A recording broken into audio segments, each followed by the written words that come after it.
নমস্কার বন্ধুরা, আমাদের চ্যানেলে সবাইকে স্বাগত। আজকের ভিডিওতে আমি বায়োলজির বিভিন্ন টপিক নিয়ে আলোচনা করব। প্রথমে আমরা কী করব, বায়োলজির যে টপিকগুলো কিংবা চ্যাপ্টারগুলো আছে সেইগুলো এক এক করে করাতে থাকবো এবং প্রত্যেকটা চ্যাপ্টারের শেষে আমরা মাল্টিপল চয়েস কোশ্চেন দেবো। এবং সব কটা যখন কমপ্লিট হয়ে যাবে সেই তখন আমরা কী করব, তখন আমরা মক টেস্ট ধরে ধরে প্র্যাকটিস করব। তাহলে শুরু করা যাক আজকে। বায়োলজি বায়োলজি এই শব্দটাই কিন্তু দুটো গ্রিক শব্দ নিয়ে গঠিত। এক হচ্ছে বায়োস, আরেকটা কি, আরেকটা হচ্ছে লোগোস। এটার মানে কি জীবন, আর এটার মানে হচ্ছে জ্ঞান। এই দুটো কিন্তু গ্রিক শব্দ নিয়ে দুটো গ্রিক শব্দ। অর্থাৎ তাহলে বায়োলজির মানে কি দাঁড়ালো? জীবন জ্ঞান বা জীবনের বিজ্ঞান বা জীববিজ্ঞান। আচ্ছা, এই বায়োলজির জনক কাকে বলা হয়? বায়োলজির জনক বলা হয় অ্যারিস্টটলকে। আচ্ছা, এই যে বায়োলজি শব্দটা, এই বায়োলজি শব্দটা দুজন বিজ্ঞানী প্রথম প্রবর্তন করেন। একজনের নাম হচ্ছে যা ব্যাপটিস্ট দ্য ল্যামার্ক, আর একজনের নাম হচ্ছে ট্র্যাভেরিনাস। যা ব্যাপটিস্ট দ্য ল্যামার্ক, আরেকজনকে ট্র্যাভেরিনাস। এবার বায়োলজি পড়ার সময় তাহলে প্রথম চ্যাপ্টার কী আসবে? সেল বা কোষ। এই সেল বা কোষকেই বলা হয় বেসিক ইউনিট অফ লাইফ। আর যদি ভালোভাবে বলা যায় তাহলে কি বলা যাবে? Basic structural and functional unit of life. Basic structural and functional unit of life. তার মানে কি দাঁড়ালো? জীবদেহ গঠনকারী গঠনগত এবং কার্যগত, গঠনগত স্ট্রাকচার মানে হচ্ছে গঠনগত এবং কার্যগত ফাংশনাল, কার্যগত একককে বলা হয় কোষ। আমরা কোষ ছাড়া কিন্তু কোনো জীবের অস্তিত্ব কল্পনা করতে পারি না। আচ্ছা, এবার সেল সেলের সংখ্যা অনুযায়ী কিন্তু আমরা দুটো অর্গানিজম হয়, অর্গানিজম বা জীব হয়, দু ধরনের জীব হয়। একটা হচ্ছে এককোষী জীব বা ইউনিসেলুলার অর্গানিজম, আরেকটা হচ্ছে কি বহুকোষী জীব বা মাল্টিসেলুলার অর্গানিজম। তাহলে কি দাঁড়ালো? ইউনিসেলুলার অর্গানিজম, আরেকটা কি দাঁড়ালো? মাল্টিসেলুলার।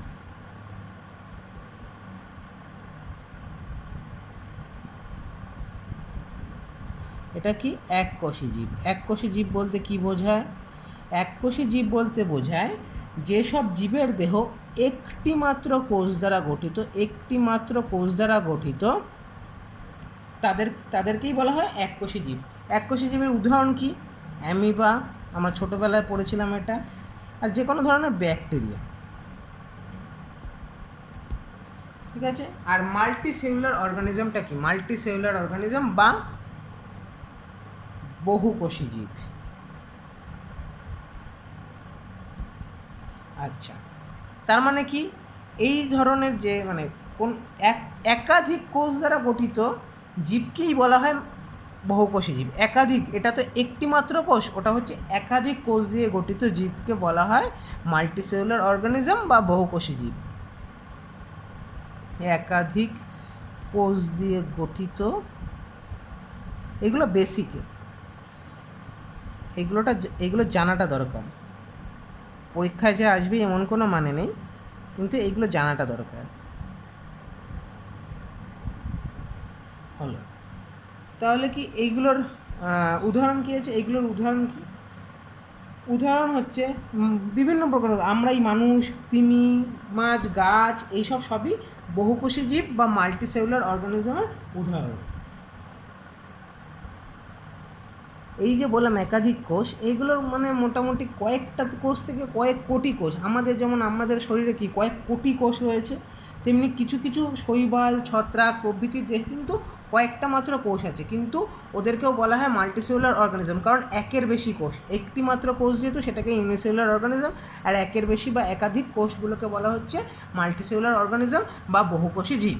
আর হ্যাঁ, বহুকোষী জীবের দেহে একই উৎস থেকে উদ্ভূত, উৎসটা একই হবে, একই দেহ থেকে, জীবের দেহে একই উৎস থেকে উদ্ভূত কোষ সমষ্টিকে কিন্তু বলা হয় কলা। এটা এটা জেনে রাখা ভালো। বহুকোষী জীবের ক্ষেত্রে জীবের দেহে একই উৎস থেকে উদ্ভূত কোষ সমষ্টিকে বলে কলা। যেমন পেশি কলা আছে, স্নায়ু কলা আছে, এইগুলোই মানে একই উৎস থেকে কোষগুলো গঠিত হয়, একটাই উৎস। এরপরে আসা যাক কোষের সাইজ এবং শেপের ব্যাপারে। Size and shape of cells. আচ্ছা, সাইজ যে কোনো ধরনের হতে পারে, ছোট থেকে বড় সব কিছুই হতে পারে। এবার সবচেয়ে বড় মানে কোষ কি? লার্জেস্ট সিঙ্গেল সেল উট পাখির ডিম, অস্ট্রিচ এগস, যেটা আনফার্টিলাইজড। আচ্ছা, এটা নিয়ে কিন্তু একটু কনফিউশন আছে। যদি এটাকে কিন্তু সিঙ্গেল সেল বলা হচ্ছে, এবার যদি বলে লার্জেস্ট ইউনিসেলুলার অর্গানিজম এবং পরীক্ষার অপশানে যদি অস্ট্রিচ এগের জায়গায় অন্য কিছু অস্ট্রিচ এগ না দেওয়া থাকে, তাহলে কিন্তু অন্য কিছুই হবে। লার্জেস্ট ইউনিসেলুলার কি? এটা হচ্ছে এক ধরনের অ্যালগি, কলের পা বলে এক ধরনের অ্যালগি, এটা কিন্তু অ্যালগি। এই অস্ট্রিচ এগকে কিন্তু সিঙ্গেল সেল বলা হচ্ছে, কিন্তু ইউনিসেলুলার বলা হয় না। তার কারণ কি? যে কোনো এগ বা মানে যে কোনো ডিমে হাফ জেনেটিক মেটেরিয়াল থাকে, ঠিক আছে? যেটা মানে এইটা আমি মাইটোসিস আর মিওসিস পড়ানোর সময় বলবো, ঠিক আছে? কিন্তু এটা মনে রাখবেন যে এটাকে কিন্তু সিঙ্গেল সেলই বলা হয়, ইউনিসেলুলার বলা হয় না। কিন্তু পরীক্ষার অপশানে যদি ইউনিসেলুলার কোশ্চেনে দিয়ে অস্ট্রিচ এগ দেওয়া থাকে, তবে অস্ট্রিচ এগই দেবেন, এবং এই অপশানটা যদি না দেওয়া থাকে, ঠিক আছে? তাহলে কি এবার কি পড়ে যাক স্মলেস্ট সেল। স্মলেস্ট সেল আমরা সবাই জানি মাইকোপ্লাজমা গ্যালিসেপ্টিকাম, এটা আমরা ছোটোবেলায় পড়েছি। মাইকোপ্লাজমা গ্যালিসেপ্টিকাম, শুধু এইটুকু মনে রাখলেও হবে, মাইকোপ্লাজমা মনে রাখলেও হলো। আর লার্জেস্ট হিউম্যান সেল কি? ওভারি, ফিমেল ওভারি, ওভারি ফিমেলই থাকে। লংগেস্ট হিউম্যান সেল কি? না, আমাদের নার্ভ সেল। আর হিউম্যান বডি সবচেয়ে ছোট সেল কি?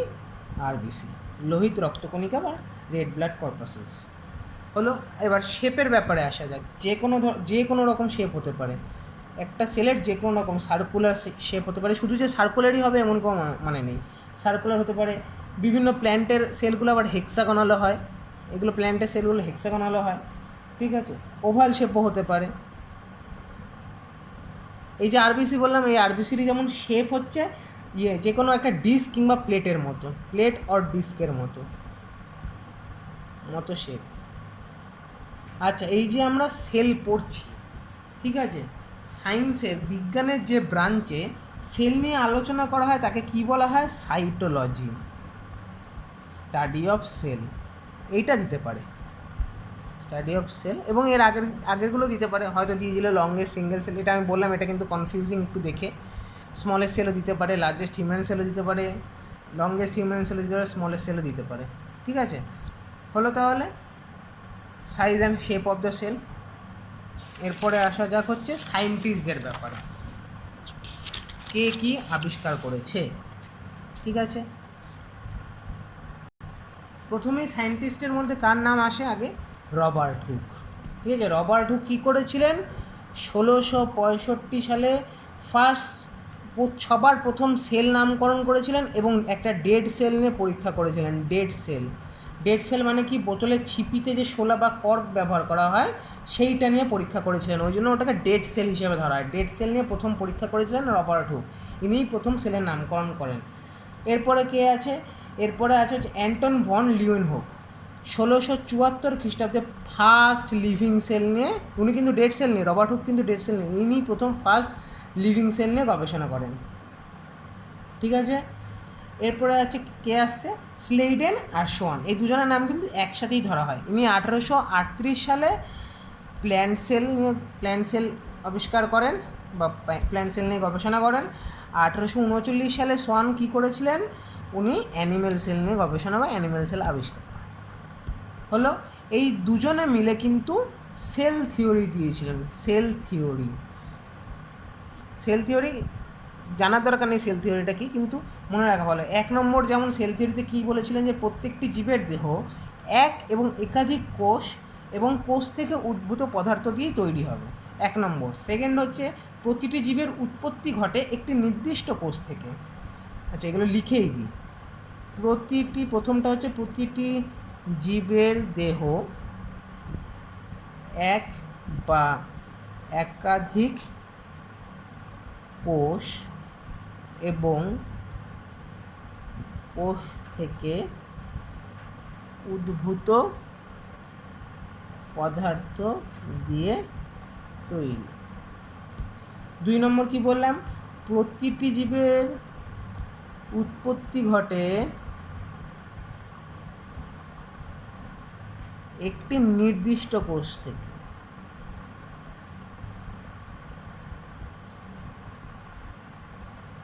3 নম্বর কি? 3 নম্বর হচ্ছে বহুকোষী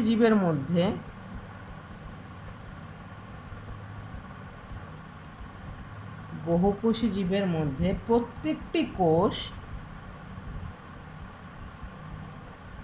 এককভাবে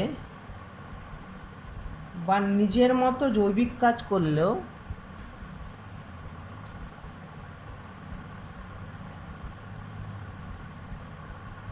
এগুলো জাস্ট একবার পড়ে নেবেন, মুখস্থ করার এগুলো কোনো দরকার নেই। জীবদেহের প্রত্যেকটা কোষ কিন্তু নিজেদের মতন জৈবিক কাজ করে, মানে প্রত্যেকটা নিজেদের কাজ নিজেরাই করে, কিন্তু এদেরকে কি বলা হয়? জীবদেহের অবিচ্ছেদ্য অংশরূপেই কাজ করে জীবদেহের। এগুলো জাস্ট জানার জন্য, ঠিক আছে? এরপরে কে আসছেন? ইনি হচ্ছেন রুডলফ ভার্চু। ইনি 1855 সালে সেল ডিভিশনের কথা বলেন। সেল ডিভিশন তিনি একটা স্টেটমেন্ট দিয়েছেন, অনেকটা এই স্টেটমেন্টের সাথে এবং এই স্টেটমেন্টের সাথে মিল খায়। কী স্টেটমেন্ট দিয়েছিলেন? All cells are made out of pre existing sell.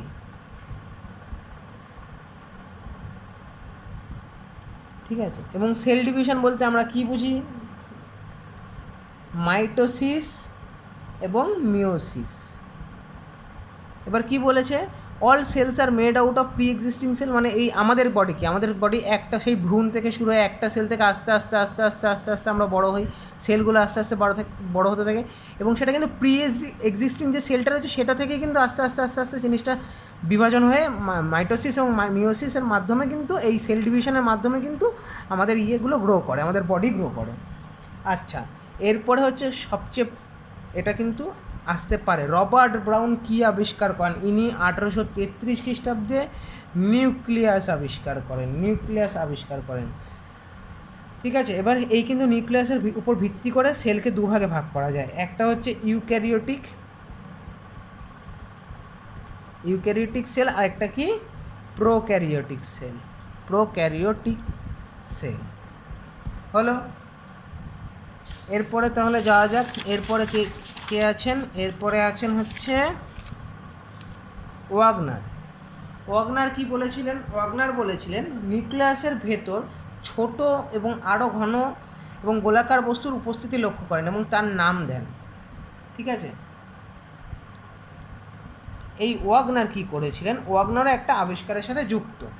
এই ওয়াগনার তাহলে কি লক্ষ্য করেছিলেন? নিউক্লিয়াসের ভিতর যে আরও কিছু ছোট ছোট বস্তুর উপস্থিতি রয়েছে সেইগুলো কিন্তু ওয়াগনার লক্ষ্য করেছিলেন, কিন্তু তিনি কোনো নামকরণ করেননি। হলো। তারপরে আসা যাক হচ্ছে দুজনের নাম, পারকিনজি এবং হুগো ভন মল। ঠিক আছে? ইনি কী করেছিলেন? সজীব কোষের ভেতরে যে অর্ধতরল পদার্থ রয়েছে, যে কোনো সজীব কোষের ভিতরে একটা অর্ধতরল, যেটাকে আমরা প্রোটোপ্লাজম বলে চিনি, ইনি প্রোটোপ্লাজম আবিষ্কার করেন। ঠিক আছে? এটা কিন্তু জেলির মতন একটা বস্তু। এবার প্রোটোপ্লাজমটা কি আমি পরে বলছি, আস্তে আস্তে যখন যাব নিউক্লিয়াসে যখন ঢুকবো এবং বাকি যে পার্টগুলো ঢুকবো আমি প্রোটোপ্লাজম কী আমি সেটা বলে দেবো। ঠিক আছে? এটা ইম্পর্ট্যান্ট। প্রোটোপ্লাজমটা আর কিছুই নেই, এটা মনে রাখতে হবে যে সাইটোপ্লাজম মানে কোষের ভেতর তো একটা মানে যে কোনো কোষের ভিতরে একটা জেলির মতন পদার্থ থাকে, সেটাকে বলা হয় সাইটোপ্লাজম। আর নিউক্লিয়াসের ভিতরে একটা জেলির মতন পদার্থ থাকে, সেটাকে বলা হচ্ছে নিউক্লিওপ্লাজম। এই দুটোকে মিক্স করে কিন্তু বলা হয় হচ্ছে প্রোটোপ্লাজম। ঠিক আছে, পরে আরও ডিটেলসে যাব। হলো এবার হচ্ছে সেই নিউক্লিয়াসের উপর ভাগ করে যে বললাম সেলকে দুভাগে ভাগ করা যায়, একটা হচ্ছে প্রোক্যারিওটিক সেল আর একটা হচ্ছে কি ইউক্যারিওটিক সেল। ঠিক আছে, প্রো মানে কি? প্রো মানে হচ্ছে আদি। ঠিক আছে, আর ক্যারিওটিকের ক্যারিয়ন মানে কি? নিউক্লিয়াস। মানে যে সেলের মধ্যে সুগঠিত কোনো নিউক্লিয়াস বা আদি নিউক্লিয়াস উপস্থিত থাকে, সুগঠিত নিউক্লিয়াস উপস্থিত থাকে না অথবা আদি নিউক্লিয়াস উপস্থিত থাকে, তাকেই বলা হয় হচ্ছে প্রোক্যারিওটিক সেল। এই প্রোক্যারিওটিক সেলের নিউক্লিয়াসের যে পর্দা, নিউক্লিয় পর্দা, নিউক্লিয়াসের ভিতরে যে নিউক্লিয় রসটা রয়েছে কিংবা নিউক্লিয় জালিকা রয়েছে, এবং নিউক্লিয়াসের ভিতরে আরেকটা অংশ রয়েছে, তার নাম হচ্ছে নিউক্লিওলাস। ঠিক আছে, এইগুলো থাকে না। ঠিক আছে, এবং সাইটোপ্লাজম বললাম কি, এই হচ্ছে কোষ। এটা হচ্ছে, যদি ধরি, আমি এমনি আঁকছি বাজে করে, পরের দিন আমি আঁকা ধরে বুঝিয়ে দেবো। ঠিক আছে, ভালো করে একটা এঁকে আমি বুঝিয়ে দেবো পরের দিন। আজকে দেখি কতটা বোঝানো যায়। এ হচ্ছে নিউক্লিয়াস। ঠিক আছে, এটা তো সাইটোপ্লাজম, আর ভেতরে কী থাকে? নিউক্লিওপ্লাজম। দুটো মিলে কিন্তু প্রোটোপ্লাজম। এই যে সাইটোপ্লাজমের ভেতরেও কিন্তু অনেক কোষীয় অঙ্গাণু থাকে।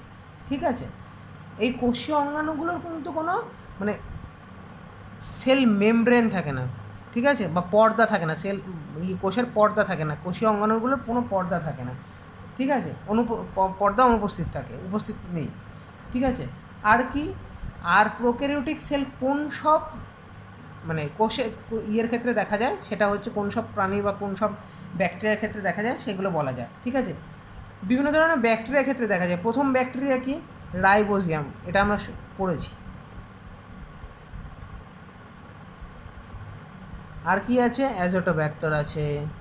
এদের প্রোক্যারিওটিক সেল রয়েছে, এদের সেলগুলো প্রোক্যারিওটিক সেল। ঠিক আছে, আর কি কি রয়েছে? আর আমরা দু ধরনের শৈবালের নাম জানি, অ্যানাবিনা, এটা ছোটোবেলায় পড়েছিলাম, অ্যানাবিনা, নস্টক। এই দুই ধরনের নীলাভ সবুজ, এইগুলো নীলাভ সবুজ শৈবাল বলা। এই শৈবালের কিন্তু প্রোক্যারিওটিক সেল থাকে। আর আমরা কি পড়লাম? মাইকোপ্লাজমা পড়লাম না? মাইকোপ্লাজমাও কিন্তু একটা প্রোক্যারিওটিক সেল। ঠিক আছে, প্লাজমা এটাও কিন্তু একটা প্রোক্যারিওটিক সেল হলো। এরপরে কি আছে? Eukaryotic sell. Eukaryotic sell, prokaryotic মানে হচ্ছে আদি। ইউ মানে কি? ইউ মানে হচ্ছে ট্রু, যার নিউক্লিয়াস সুসংগঠিত এবং নিউক্লিয়াসের মধ্যে নিউক্লিয় পর্দা, নিউক্লিয় রস, নিউক্লিয় জালিকা এবং নিউক্লিয়াস উভয়ই অবস্থিত। সাইটোপ্লাজম যেটা বললাম, সাইটোপ্লাজমের ভেতরে যে কোষীয় অঙ্গাণুগুলি থাকে সেইগুলোর পর্দাও উপস্থিত, এবং এই মানে হিস্টোন প্রোটিন নিয়ে গঠিত। এই নিউক্লিয় জালিকাটা যেটা আছে নিউক্লিয়াসের, সেটা হিস্টোন জাতীয় একটা প্রোটিন দ্বারা গঠিত। ঠিক আছে, এই আদর্শ নিউক্লিয়াসযুক্ত কোষকেই বলা হয় ক্যারিওটিক, ক্যারিয়ন থেকে এসছে। আদর্শ যে নিউক্লিয়াসযুক্ত কোষ আছে তাকেই বলা হয় ইউক্যারিওটিক সেল। ঠিক আছে, কাদের থাকে ইউক্যারিওটিক সেল? সেটা হচ্ছে আমাদের মতন আমাদের মতন প্রাণী, উদ্ভিদ সবারই ইউক্যারিওটিক সেল থাকে। হলো, তাহলে এরপরে যাওয়া যাক। এরপর হচ্ছে পার্টস অফ সেল। কী কী পার্টস আছে সেল? আজকে আমি দুটো পার্টস নিয়ে আলোচনা করব। এক নম্বর পার্টস হচ্ছে প্লাজমা মেমব্রেন। এটা হচ্ছে একটা সেলের আউটার মোস্ট কভারিং, এইটাকে বলা হয় প্লাজমা মেমব্রেন। আর প্লাজমা মেমব্রেন কী করে? প্লাজমা মেমব্রেন একটা সেলের ভিতরে কিছু মেটেরিয়াল ঢোকা এবং বেরোনোটাকে ও কিন্তু সেটাকে থামায় কিংবা ঢুকতে দেয়। এটা হচ্ছে প্লাজমা মেমব্রেনের কাজ। মানে কি? প্লাজমা মেমব্রেনের কাজ কি? The plasma membrane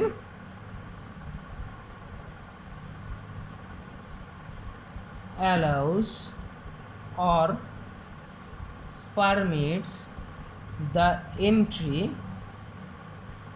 and exists of some material in and out, ঢুকতে দেয় এবং বেরোতে দেয়, আউট অফ দ্য সেল। এই জন্য যেহেতু সিলেক্টিভ কিছু মেটেরিয়ালসকে ঢুকতে দেয় এবং বেরোতে দেয়, ওই জন্য এইটাকে কিন্তু বলা হয় সিলেক্টিভলি পারমিয়াবেল মেমব্রেন। আচ্ছা, এই যে ঢোকা এবং বেরোনো, এটা কোন প্রক্রিয়ার দ্বারা হয়? সেই প্রক্রিয়াটার নাম হচ্ছে ডিফিউশন। গ্যাসিয়াস কিছু থাকলে সেটা ডিফিউশনের দ্বারা প্লাজমা মেমব্রেনের ভেতর দিয়ে কোষে ঢোকে, এবং জলীয় কিছু থাকলে সেটাও কিন্তু ওয়াটার মানে জলীয় কিছু, এটাকে তো ডিফিউশন বলে না, ওটাকে কি বলে, ওটাকে বলা হয় অসমোসিস। ওয়াটার মলিকিউলস হলে সেটা অসমোসিস, আর গ্যাসিয়াস মলিকিউলস হলে সেটা কিন্তু ডিফিউশন। ঠিক আছে, মানে অ্যাকচুয়ালি ওয়াটার মলিকিউলসের ডিফিউশনকেই অসমোসিস বলা হয়। আচ্ছা, এই যে প্লাজমা পর্দার যে রাসায়নিক উপাদান রয়েছে, এই রাসায়নিক উপাদানটাকে কীভাবে বলা, মানে কীভাবে পরীক্ষা করা হয়, সেই পরীক্ষাটার নাম হচ্ছে রেড সেল ঘোস্ট পরীক্ষা। এই পরীক্ষাটার দ্বারা কিন্তু এই প্লাজমা মেমব্রেনের রাসায়নিক উপাদানটা নির্ণয় করা যায়। এবার এটাকে কি করে করে, সেটা হচ্ছে যে কোনো একটা প্রাণীর লোহিত কণিকাকে হাইপোটনিক সলিউশনে রেখে দেয়। হাইপোটনিক সলিউশন, এটা আমি একদিন ক্লাস নিয়ে নেবো। হাইপোটনিক সলিউশন কি? হাইপোটনিক সলিউশনের সাথে আরও দু ধরনের সলিউশন হয়, সেটা হচ্ছে আইসোটনিক, আর একটা হচ্ছে কি হাইপারটনিক। এই হাইপোটনিক সলিউশনে কি করে, লোহিত কণিকাটাকে রেখে দেয়। হাইপোটনিক সলিউশনের বাংলা মানে হচ্ছে পাতিত জল বা লঘু সারক দ্রবণ। ঠিক আছে, এবার কি হলো, এই হাইপোটনিক সলিউশনে কি হয়, হাইপোটনিক সলিউশনে লোহিত রক্তকণিকা রেখে দিলে কিছুক্ষণের মধ্যে সেই লোহিত রক্তকণিকাটা ফেটে যায়, এবং সেই যে হাইপোটনিক সলিউশন এবং লোহিত রক্তকণিকার মিশ্রণ হয়ে যায়। ঠিক আছে, সেই এই যে লোহিত রক্তকণিকাকে যে হাইপোটনিক সলিউশনে রাখলে ফেটে যায়, সেটাকে কি বলা হয়, হিমোলিসিস বলা হয়। রক্তকণিকার ফেটে যাওয়াটাকে হিমোলিসিস বলা হয়। আচ্ছা, হলো, তাহলে হিমোলিসিস কি বোঝা গেল, লোহিত রক্তকণিকাকে হাইপোটনিক সলিউশনে রাখলে লোহিত রক্তকণিকা ফেটে যায়, সেটাকে হিমোলিসিস বলা হয়। এবার পাতিত জল এবং লোহিত রক্তকণিকা মিশ্রিত হয়ে গেলে ওইটাকে একটা সেন্ট্রিফিউগ যন্ত্রে ঘোরায়। সেই ঘোরানোর ফলে কি হয়, নিচের দিকে মানে নলটার পরীক্ষা নলের নিচের দিকে কি হয়, রেড সেল ঘোষ জমায়। এই রেড সেল ঘোস্ট, এইটাকেই বলা হয় রেড সেল ঘোস্ট। এই রেড সেল ঘোষটাকে পরীক্ষা করে কি দেখা গেছে, 52% প্রোটিন আছে, 40% লিপিড আছে, আর কি আছে, 8% কার্বোহাইড্রেট রয়েছে,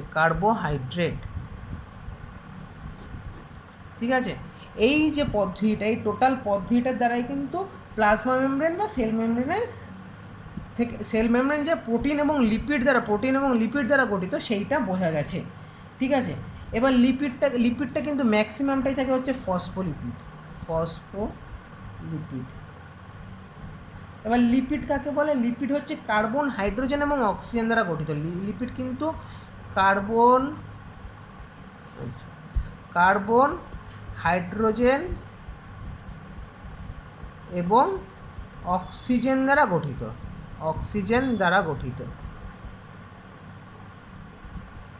তবে কার্বোহাইড্রেট যেমন কার্বন, হাইড্রোজেন, অক্সিজেন 1:2:1 অনুপাতে থাকে, এটা কার্বোহাইড্রেটে থাকে।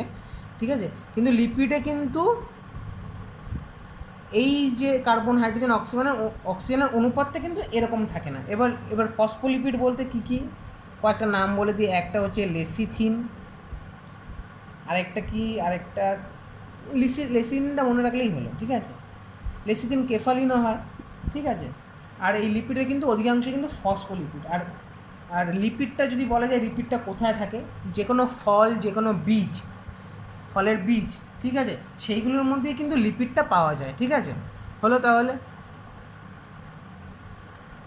আচ্ছা, এই যে বললাম ডিফিউশন প্রসেসটা কি বোঝা যায়। ডিফিউশন প্রসেসটা আর কিছুই না। ডিফিউশন প্রসেসটা হচ্ছে হাই কনসেন্ট্রেশন রিজিয়ন থেকে কোনো কিছু লো কনসেন্ট্রেশন রিজিয়নের দিকে যে মুভমেন্ট হয়, ঠিক আছে, সেইটাই কিন্তু ডিফিউশন বলা হয়। মানে কি, হাই কনসেন্ট্রেশন রিজিয়ন থেকে region to low concentration region movement.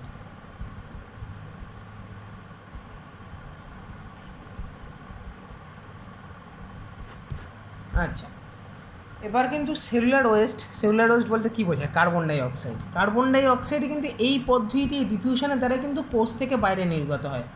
ঠিক আছে, আমাদের কোষে যদি কার্বন ডাই অক্সাইডের পরিমাণ বেড়ে যায় এবং অ্যাটমসফিয়ারে সেই মানে এতটাই বেড়ে গেল যে অ্যাটমসফিয়ারের যে কার্বন ডাই অক্সাইডের পরিমাণ সেটা লো কনসেন্ট্রেশন ইয়ে হয়ে গেল, রিজিয়ন হয়ে গেল। এবার কি হয়, হাই কনসেন্ট্রেশন আমাদের কোষের ভেতরে থাকে, সেটা কি করে হাই কনসেন্ট্রেশন থেকে বাইরে বেরিয়ে যায়। High concentration to low concentration, আমাদের কোষের ভেতরে কার্বন ডাইঅক্সাইডের পরিমাণ বেড়ে গেলে এবার অক্সিজেনের পরিমাণও যদি কমে যায় আমাদের কোষের ভেতরে, তবে কি করে বাইরের যে high concentration region of oxygen রয়েছে সেখান দিয়ে কোষ কী করে ইনটেক করে, কারণ তার ভেতরে অক্সিজেনের পরিমাণ কমে গেছে, মানে অক্সিজেনের লো কনসেন্ট্রেশন হয়ে গেছে, লো কনসেন্ট্রেশন অফ অক্সিজেন হয়ে গেছে। এবং তাই জন্য কী করে ও বাইরের যে অক্সিজেনের হায়ার কনসেন্ট্রেশন রয়েছে সেখান দিয়ে নেয়। ঠিক আছে, তার মানে কী দাঁড়ালো, হাই কনসেন্ট্রেশন থেকে লো কনসেন্ট্রেশন এই ডিফিউশন প্রসেসে কিন্তু কোষ কার্বন ডাই অক্সাইড বাইরে নির্গত করে এবং অক্সিজেন ভেতরে ঢোকায়। হলো, এবার হচ্ছে ডিফিউশন কী বললাম, এবার জলীয় কণা অসমোসিস। এবার অসমোসিস পদ্ধতিতে গাছ কী করে, অসমোসিস পদ্ধতিতে গাছ, যেমন আমি গাছই বললাম, অসমোসিস পদ্ধতিতে কিন্তু এই গাছের কোষ যেগুলো রয়েছে সেগুলো কিন্তু জল সংগ্রহ করে এবং বেশিরভাগ এককোষী জীব যেগুলো রয়েছে, ইউনিসেলুলার অর্গানিজম যেগুলো রয়েছে সেইগুলো কী করে, মানে ফ্রেশ ওয়াটার অর্গানিজম যেগুলো রয়েছে সেগুলো এই পদ্ধতিতে কিন্তু জল সংগ্রহ করে। ঠিক আছে, এবং প্লাজমা মেমব্রেন যে খাদ্য এবং অন্যান্য পদার্থ সংগ্রহ হয় প্লাজমা মেমব্রেনের দ্বারা, এইটাই একটা পদ্ধতি আছে, সেটার নাম হচ্ছে এন্ডোসাইটোসিস। তাহলে এন্ডোসাইটোসিস কী বোঝা গেল, প্লাজমা মেমব্রেনের দ্বারা খাদ্য এবং অন্যান্য পদার্থ সংগ্রহ। ঠিক আছে, এই যে যেটা রয়েছে সেল মেমব্রেন যেটা রয়েছে, সেল মেমব্রেনকে দুজন বিজ্ঞানী ফ্লুইড মোজাইক মডেল নাম দিয়েছিল, ফ্লুইড মোজাইক মডেল। কারা দিয়েছিল, একজন হচ্ছে সিঙ্গার, আরেকজনের নাম হচ্ছে নিকলসন। ঠিক আছে, এই যে এন্ডোসাইটোসিস কিন্তু দুটো ভাগে বিভক্ত, একটা হচ্ছে ফ্যাগোসাইটোসিস, আরেকটা হচ্ছে পিনোসাইটোসিস। এই যে ফ্যাগোসাইটোসিস মানে হচ্ছে সেল খাচ্ছে, কোনো মানে খাদ্য সংগ্রহ করছে, এটাকে হচ্ছে খাদ্য সংগ্রহ করা। ঠিক আছে, আর পিনোসাইটোসিস মানে কি জল সংগ্রহ করা, সেল ড্রিঙ্কিং। আবার ঠিক এন্ডোসাইটোসিসের উল্টো কী হয়, এক্সোসাইটোসিস, মানে প্লাজমা মেমব্রেন দ্বারা জল এবং খাদ্য ভেতরে ঢোকে এবং এন্ডোসাইটোসিসের মাধ্যমে যাবতীয় যা ওয়েস্ট মেটেরিয়াল রয়েছে সেইগুলো একটা সেল থেকে বার করে দেয়।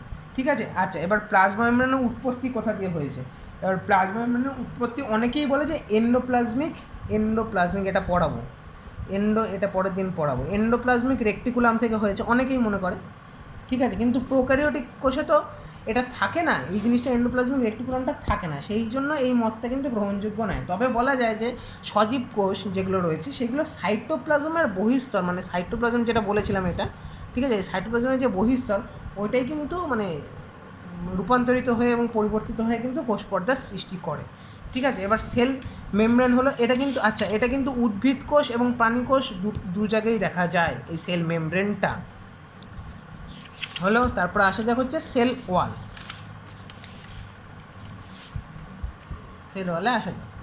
সেল ওয়ালটা কিন্তু শুধুমাত্র উদ্ভিদ কোষে দেখা যায়, প্রাণী কোষে দেখা যায় না, অনলি ইন প্ল্যান্ট সেল।